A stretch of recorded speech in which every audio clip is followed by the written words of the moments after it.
What if the city that once defined ambition, culture, and global power was now quietly signaling that something fundamental is breaking beneath the surface?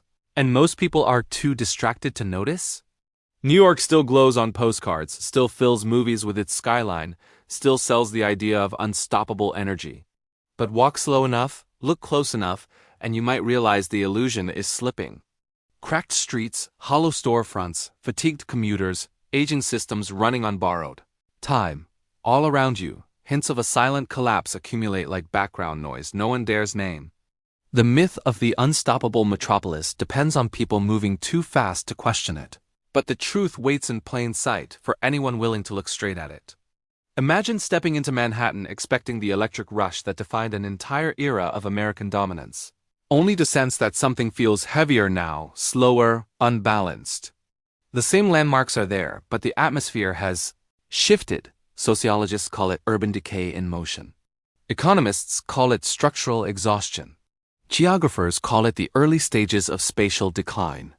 Yet for millions who live or visit, it simply feels like a strange contradiction. How can the world's most iconic city feel so alive and so unstable at the same time?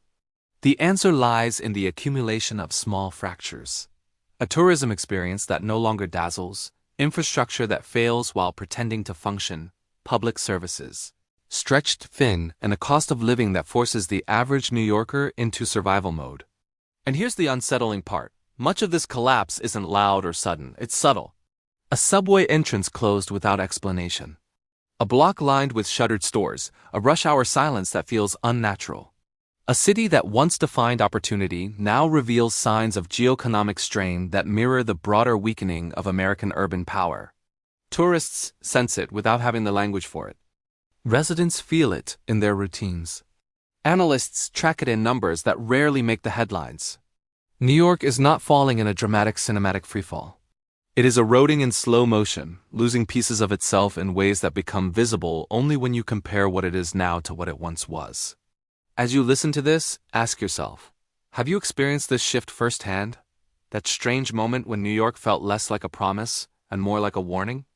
Share your thoughts, because understanding this collapse begins with acknowledging what people are really seeing on the streets. And while you're here, make sure to like the video and check if you're already subscribed, because what comes next will help you grasp how deep this transformation truly goes, connecting directly to the unraveling forces shaping the city beneath its glowing surface. If you keep walking through New York with the same alertness you had in that first moment of doubt, you start noticing how the city's surface no longer hides its wounds. The streets that once pulsed with a sense of forward motion now carry an undertone of fatigue, as if the urban landscape itself is exhaling after decades of relentless pressure. Storefronts that used to embody the city's entrepreneurial spirit stand dark, plastered with faded, for lease signs. Sidewalks are uneven, patched together in ways that reveal how long the repairs have been postponed. Trash piles linger in corners even hours after scheduled pickup times, evidence of municipal systems struggling to keep up with the sheer density of daily life. What used to be dismissed as New York grit now feels more like a slow-burn urban deterioration that everyone senses but few truly process. Look closely at the crowds, too. Commuters don't walk with the same assured rhythm that once defined the city's identity. There is hesitation now, a kind of collective weariness that reflects broader geosocial pressures. Sociologists describe this as the visual language of a metropolis in transition, where the symbols of vitality begin to conflict with the symbols of decline. Public benches filled with people who seem displaced rather than simply resting. Subway entrances where lines blur between riders and individuals drifting through the system without direction. Even tourists look different, less wide-eyed, more cautious, as though they expected a cinematic experience and instead found a version of New York that feels strangely uncurated. You can see this erosion most clearly on the avenues that used to anchor the global imagination. Fifth Avenue, Times Square, parts of Soho. The contrast between luxury and neglect is sharper now, almost disorienting. A high-end boutique opens next to a boarded-up space that hasn't seen life in years. The wealth remains, but it no longer masks the fragility around it. In urban sociology, this kind of uneven spatial collapse is one of the strongest indicators that a city is shifting out of balance. In New York, it shows up in micro-scenes that repeat block after block. A delivery truck idling because there's nowhere legal to stop. Sanitation delays creating clusters of overflowing bags. Construction scaffolding left standing for years because inspections run behind, leaving entire blocks in perpetual stasis. And beneath it all is an emotional truth that rarely gets spoken aloud. The physical appearance of a city reflects its internal structure. When the streets feel neglected, it's not just an aesthetic issue. It signals deeper cracks in governance, funding, and collective confidence. New York's public realm, once a symbol of American urban pride, now mirrors the same instability that analysts point to when discussing the country's broader structural decline. No single broken sidewalk or empty storefront defines the collapse. It's the accumulation, the density of small signs, that reveals how far the city has drifted from the image it still tries to project. And as this erosion spreads, the experience of those who visit the city is changing in ways that will soon become impossible to ignore. Tourism used to function as one of New York's most reliable mirrors, reflecting how the world perceived the city. For decades, visitors arrived expecting intensity, diversity, and the almost mythological sense of possibility that New York exported to the globe. But in recent years, that mirror has begun to crack. Travelers still come, but their reactions are shifting. Instead of the exhilaration that once defined a first encounter with Manhattan, many now describe something closer to confusion or disappointment. The streets feel more chaotic than charismatic, the attractions more crowded yet strangely less alive, the urban rhythm more stressful than inspiring. What was once thrilling now often feels overwhelming in the wrong way. Part of this change is tied to a simple but powerful truth. The city no longer delivers the experience it advertises. Visitors who anticipate the cinematic New York discover instead a version shaped by long-term structural strain. Overflowing trash bags lining major avenues create an unmissable contrast with the city's glamorous image. Iconic landmarks, packed beyond capacity, feel more like high-pressure bottlenecks than cultural destinations. Even the soundscape has changed, with sirens, construction noise, and traffic congestion creating a constant sensory overload that wears down newcomers faster than ever. What used to be interpreted as vibrant intensity now resembles unmanaged density. Many tourists quickly sense that the city is dealing with issues deeper than day-to-day inconvenience. They notice how public infrastructure feels stretched thin, how transit delays disrupt even the simplest plans, how small breakdowns accumulate into a sense of overall instability. They walk into restaurants or stores and encounter staff overwhelmed by understaffing or rising operating costs. They expect an urban playground. Instead, they encounter a metropolis fighting to sustain its own momentum. And without the context that residents gradually build, many visitors interpret these signs as warnings rather than quirks. Even the iconic New York hospitality landscape tells a different story now. Hotels face maintenance backlogs, rising expenses, and inconsistent staffing, leading to experiences that feel less polished. Some establishments try to compensate by raising prices, creating a mismatch between what guests pay and what they receive. The result is a subtle shift in the city's global reputation, where stories shared online paint a picture of a destination struggling to live up to its legend. Tourism scholars describe this as expectation collapse, when a city's brand no longer aligns with its lived reality. All of this feeds into a larger geosocial pattern. When a city's appeal begins to erode in the eyes of outsiders, the decline rarely stays at the surface level. Tourism may continue in numbers, but the emotional perception behind those visits changes. New York no longer feels like an aspirational symbol for many travelers. It feels like a warning about what happens when a global metropolis pushes past the limits of its infrastructure and identity. And as that perception spreads, the city's future becomes more complicated, especially for the people who depend on tourism to keep entire sectors of the local economy alive. If there's one place where the silent collapse becomes impossible to ignore, it is inside New York's transportation system. The subway, once considered an engineering marvel capable of moving millions with almost miraculous efficiency, now feels like a living archive of everything the city has postponed fixing.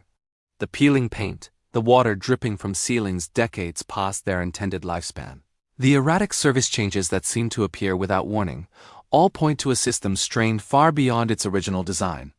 What used to symbolize the heartbeat of the city has become a daily reminder of how fragile that heartbeat really is. Commuters know this better than anyone. They step onto platforms where digital screens display inaccurate wait times. Trains stall in tunnels without explanation. And entire lines shut down because of electrical failures rooted in infrastructure installed generations ago. There's a particular look people share when a delay is announced, not anger but resignation, as if the city has normalized dysfunction, to the point where residents no longer expect improvement. Sociologists often describe this phenomenon as collective adaptation to decline, when people learn to navigate breakdowns instead of demanding structural change. Above ground, the situation feels equally strained.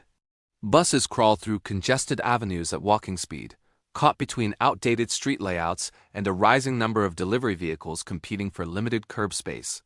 The city's once ambitious vision of mobility has dissolved into a fragmented experience where each ride feels like a reminder of how far New York has drifted from its role as a global model of urban efficiency. Even something as simple as crossing a major intersection reveals layers of misalignment, where outdated traffic patterns clash with the density of a modern metropolis. Visitors notice this immediately. The expectation of seamless movement through the city quickly fades as they encounter service alerts, detours, unexplained shutdowns, and the kind of overcrowding that transforms a simple commute into an endurance test. The myth of the efficient New York commute dissolves the moment someone realizes that the speed, reliability, and clarity they imagined do not align with reality. Instead, they meet a system shaped by deferred maintenance, budget shortfalls, and political stalemates that stretch back decades. And when the city's transportation backbone weakens, everything else begins to wobble around it. Business schedules shift. Tourism experiences deteriorate. Residents adapt by avoiding certain lines or neighborhoods entirely, creating invisible boundaries inside a city that once prided itself on movement without limits. This erosion of mobility is not just an inconvenience.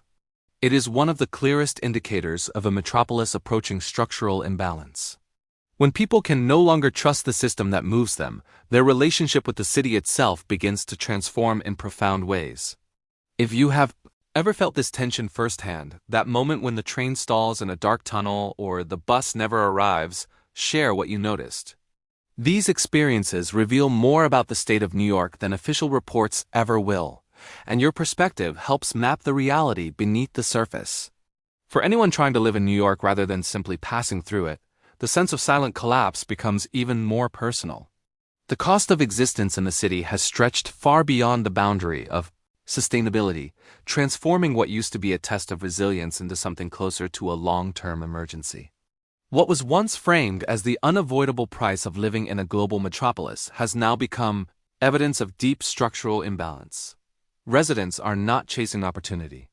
Many are simply trying to survive the financial pressure that squeezes them from every angle. Housing is the clearest expression of this shift.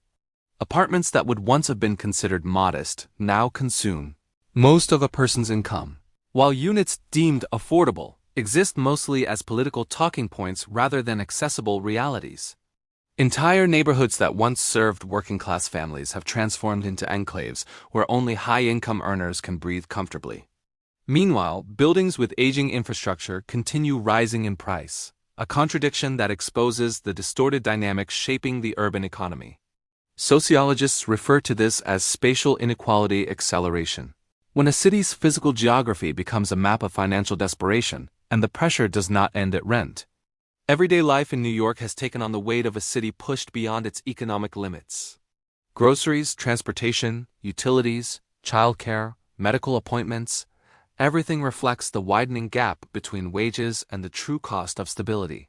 Even basic services feel like luxury experiences. Residents who once embraced the city's intensity now navigate it with the calculation of people trying to outrun financial exhaustion. This constant stress reshapes the city's character, replacing ambition with anxiety and energy with vigilance. The emotional toll is equally profound. People begin altering their routines not based on preference but on what they can still afford. Dining out less, reducing social life, avoiding certain districts where prices exceed their threshold, picking up extra jobs or side work to maintain a semblance of balance. What used to be called the New York hustle has morphed into economic survival mode, where the city's celebrated culture of ambition now conceals widespread instability.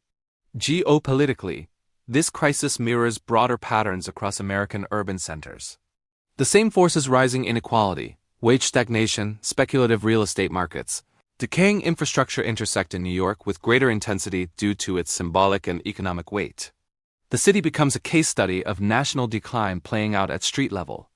Tourists may see the glamour, but residents feel the strain in ways that cannot be dismissed as temporary fluctuations. When the middle class is pushed out, the urban ecosystem begins to falter in ways that ripple across transportation, commerce, public services, and even cultural vibrancy. As costs continue rising while services deteriorate, people start to question whether the trade-off is still worth it. Some leave quietly, some cling to the city with fading patience, and others remain because they have no viable alternative. Each choice adds another layer to the narrative of a metropolis grappling with the consequences of long-term structural neglect. And every year, it becomes harder for the average New Yorker to ignore how far the city has drifted from the promise it once represented. The deeper you look into New York's structural foundation, the clearer it becomes that the city's silent collapse is not limited to what is visible on the streets or felt in daily routines. Beneath the sidewalks, behind the walls, and above the skyline, systems that once powered one of the world's most influential urban centers are aging far beyond their intended lifespan. The infrastructure that supports millions of people each day now operates under a level of stress that reveals how much the city has relied on patchwork solutions rather than long-term investment. It is a hidden layer of decline that few residents think about until something breaks, but once you understand its scale, it becomes impossible to unsee. Start with the water system, a vast network built in another century to supply a population far smaller than the one New York hosts today. Much of it remains admirably functional, but the cracks are undeniable. Burst mains flood intersections with alarming regularity. Pipes installed before the First World War still carry essential resources to modern skyscrapers. And each time an emergency repair shuts down a block or an avenue, it becomes clearer that the city is balancing on aging infrastructure that no one has fully prepared to replace. Experts warn that deferred maintenance creates a cascading effect. Every postponed upgrade increases the likelihood of catastrophic failures that can disrupt entire districts. The energy grid tells a similar story. During heat waves, New Yorkers brace themselves, knowing that blackouts and voltage drops have become part of the seasonal rhythm. Neighborhoods plunge into darkness not because of rare accidents, but because the grid is overloaded, outdated, and constantly pushed beyond its design. Each summer brings warnings that the system is at risk of collapse, yet little changes. This fragility doesn't just impact comfort. It affects hospitals, transit hubs, data centers, and critical services that depend on consistent energy flow. Every strained transformer and overheated substation serves as a reminder of how vulnerable the city has become. Even the skyline, often presented as a symbol of strength, hides its own vulnerabilities. Many buildings depend on decades-old mechanical systems, elevators with frequent outages, and ventilation setups that struggle to meet modern demands. Construction scaffolding remains permanently attached to structures because inspection backlogs are so extensive that repairs move at a glacial pace. What looks like constant development is often a city trying to prevent pieces of itself from failing in public. Urban planners and geographers describe this stage as late cycle infrastructure stress, a condition in which an aging metropolis begins operating on the edge of systemic overload. New York has entered that stage in a way few people fully recognize. Its bridges, tunnels, highways, and utility corridors carry more weight, more traffic, and more pressure than they were ever built to sustain. Each small failure signals a larger truth. The city's foundational systems are deteriorating faster than they are being renewed. This invisibly weakening infrastructure reshapes how people move, live, and experience the city. It changes the reliability of basic services and amplifies the sense that the city is straining under its own size.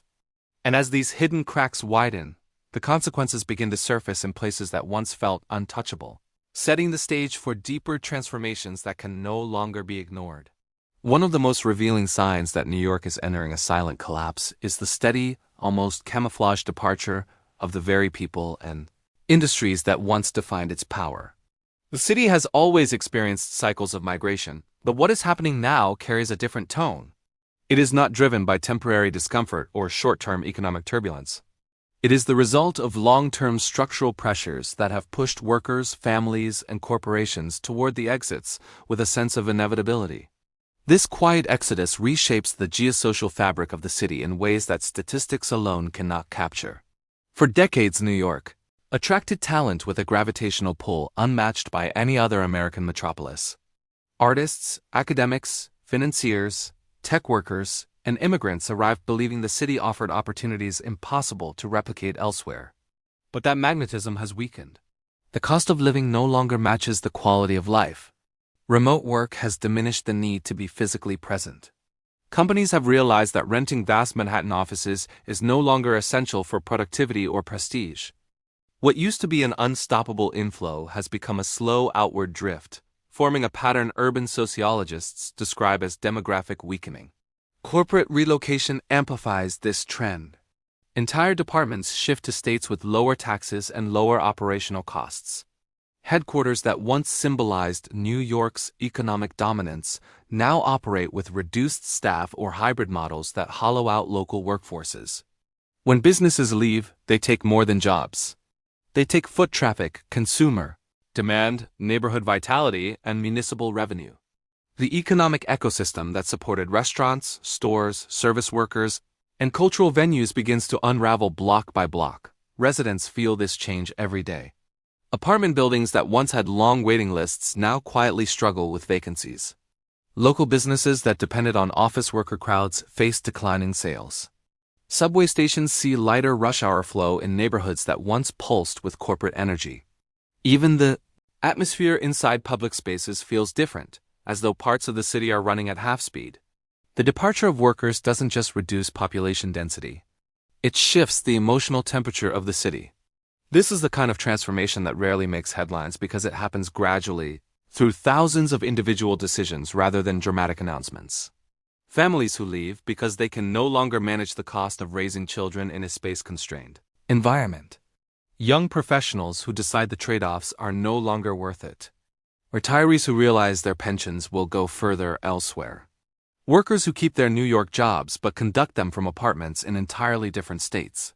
Each departure may seem small, but together they form the architecture of a long-term urban contraction. What makes this moment particularly significant is how it intersects with broader national trends. As American cities navigate economic volatility, political fragmentation, and shifts in workforce dynamics, New York serves as both a symbol and a warning. When the country's flagship metropolis begins losing the people who shaped its identity, the ripple effects reach every corner of its social, cultural, and economic structure. If you have witnessed this kind of quiet departure in your own environment, or if you have felt the subtle shift in the city's atmosphere as more people leave, share what stood out to you. These insights reveal complexities the official narratives rarely capture, and they help trace how this silent transformation truly unfolds. The fading of New York's cultural landscape might be the most unexpected and unsettling dimension of its silent collapse. For generations, the city's identity was intertwined with its artistic pulse. Music venues, theaters, museums, bookstores, street performances, late-night cafes, and small creative spaces formed the emotional architecture that made the city feel not just functional, but alive. Yet today, that same cultural ecosystem shows signs of exhaustion. It is not a loud disappearance, but a thinning of the atmosphere, an erosion of the spirit that once fueled New York's global influence. Small theaters struggle to stay open under crushing operating costs, leaving once vibrant blocks noticeably quieter. Independent galleries, long celebrated for shaping artistic movements, close their doors as rents surpass anything a creative collective can sustain. Even iconic performance spaces operate under a constant sense of financial precarity. What used to be the city's cultural backbone has become a fragile network trying to endure forces larger than itself. Urban sociologists describe this as cultural displacement, where economic pressure pushes out the very communities that once defined a city's unique identity. The decline is most visible in neighborhoods that used to embody creative energy. Areas that once overflowed with experimental art. Underground music and spontaneous gatherings now feel curated for high-income consumption rather than expression. Spaces built for authenticity have been replaced by concepts designed for branding. Instead of being incubators for cultural innovation, many districts have turned into high-priced backdrops. Tourists still search for the real New York experience, but increasingly encounter a version that feels rehearsed, sanitized, or disconnected from the history that made the city extraordinary. Even the city's entertainment industry has shifted. Productions that once relied on the organic texture of New York now adapt to an urban environment where overregulation, logistical complications, and rising costs discourage the kind of spontaneous creativity that once defined the landscape. Street musicians navigate fewer welcoming spaces. Filmmakers choose other states with better incentives and fewer restrictions. Nightlife venues struggle to survive against strict codes, community board battles, and relentless overhead. The emotional impact of this shift is profound. When a city's cultural identity weakens, everything else becomes more fragile. People no longer feel the same sense of inspiration walking through the streets.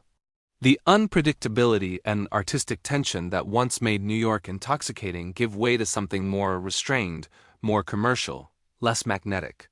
The city begins to resemble a memory of itself, a carefully maintained image rather than a living cultural organism. Tourists notice this change even if they cannot articulate it. They arrive expecting the abstract New York energy they've absorbed through decades of films, music, and media, only to find a version that feels muted.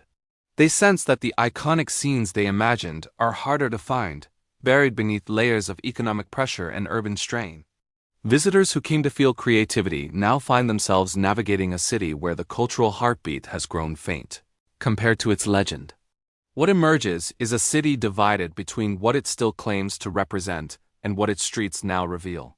The cultural decline doesn't erase New York's identity, but it alters the meaning of that identity, creating a sense that the city's greatest strength, its ability to reinvent itself through art, music, community, and expression, is slipping out of reach.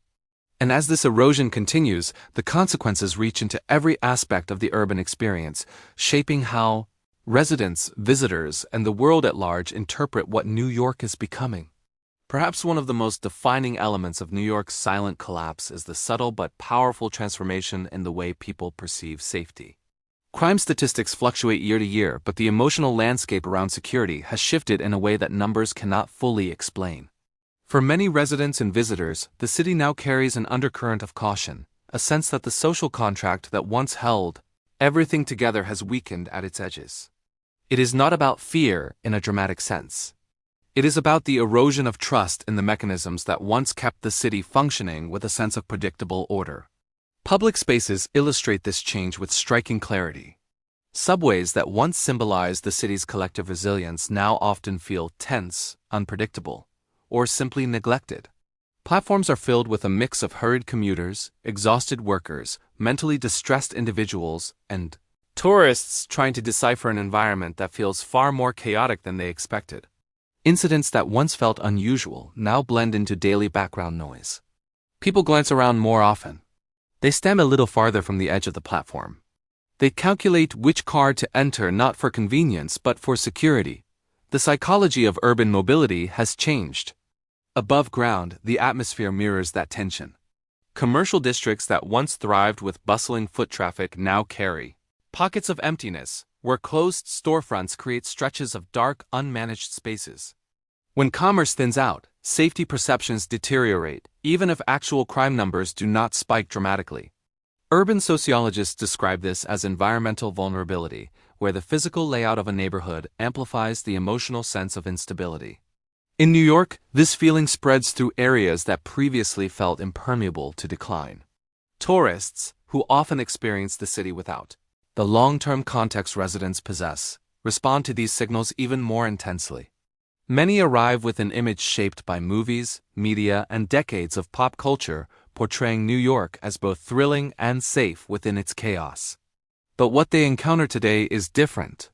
Encampments near major attractions, aggressive street confrontations, inconsistent police presence, and moments of social volatility create a perception of risk that influences how visitors move, react, and ultimately judge the city. Even if what they witness is not extreme, the cumulative effect shapes their impression in a way that echoes far beyond their trip.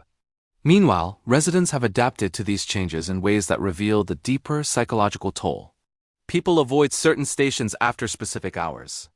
They change their walking routes, not because of actual incidents, but because of an intuitive sense that something feels off.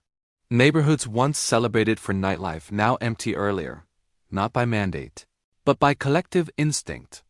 Parents calculate the logistics of school commutes with increasing vigilance. These micro-adjustments form a pattern of urban behavior that speaks to a deeper erosion of confidence in the city's stability. This shift in perception also aligns with larger national and global narratives. As political polarization increases and economic stress spreads across the United States, New York absorbs these pressures more intensely due to its symbolic status. The city becomes a stage where national anxieties play out in visible ways. People project broader societal fears onto the urban environment, amplifying the sense that the city is slipping into disorder. Whether or not crime is objectively higher becomes secondary to the lived experience of unpredictability. What emerges from all of this is not a city overtaken by danger, but a city whose equilibrium has become more fragile. The psychological infrastructure that once carried millions through their routines without hesitation now feels thinner, more brittle. And when a city's perceived safety begins to erode, every other element, from tourism to commerce to cultural life, feels the tremor. This subtle shift in collective perception becomes a pivotal piece of the larger silent collapse unfolding across New York. As all these layers of decline stack on top of each other, the shape of New York's silent collapse becomes clearer, not as a dramatic downfall, but as a slow redirection of the city's identity. The myth that once defined New York relied on constant reinvention, endless movement, and a collective belief that the city could absorb any shock and emerge stronger. But today, the forces shaping the metropolis move differently. The problems are not sudden or spectacular. They are cumulative, persistent, and embedded in the city's core structures. You can sense it in the way people talk about the future with caution instead of enthusiasm, in the way businesses rethink long-term commitments, and in the way visitors reinterpret what the city represents. This transformation is not simply physical, it is psychological.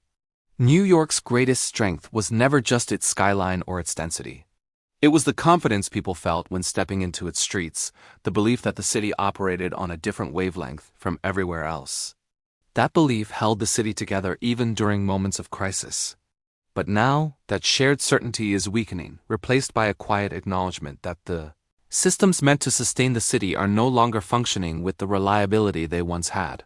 People hesitate more. They doubt more. They move through the city with an awareness that the margin for error has thinned. Economists point out that when a global city begins to drift away from its foundational promises, the effects ripple outward in ways that transcend geography. New York influences national narratives, investor sentiment, cultural expectations, and political debate. Its struggles symbolize something larger than municipal mismanagement or rising costs. They reflect a shift in the country's broader trajectory, where the pressures once contained within urban centers spread into the national consciousness. The city becomes a case study for understanding how far a system can stretch before the cracks become too visible to ignore.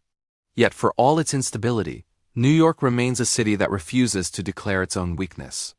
Its energy still flickers, even if not as brightly.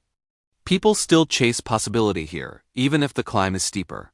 The city still stands, but the tension between survival and reinvention grows sharper each year. What New York becomes next depends not only on policy or investment, but on whether its residents and institutions can confront the reality beneath the surface instead of clinging to the myth that everything is fine. The silent collapse is not a single event. It is a gradual shift in identity, momentum, and meaning. If you have stayed with this story until now, it probably resonated with something you already sensed about the city's direction. And since you reached the end, leave a comment saying something simple, like "I stayed until the final minute, so I know you were here for the full journey." If the insights made sense to you, tap the like button and consider subscribing, not out of obligation, but because this kind of deep, honest look at what is happening in American cities is the type of content you clearly value. And if you want to continue exploring how these shifts echo across other regions and systems, there's a video right beside this one that expands the discussion in a way that complements everything you just heard. Follow me there when you're ready.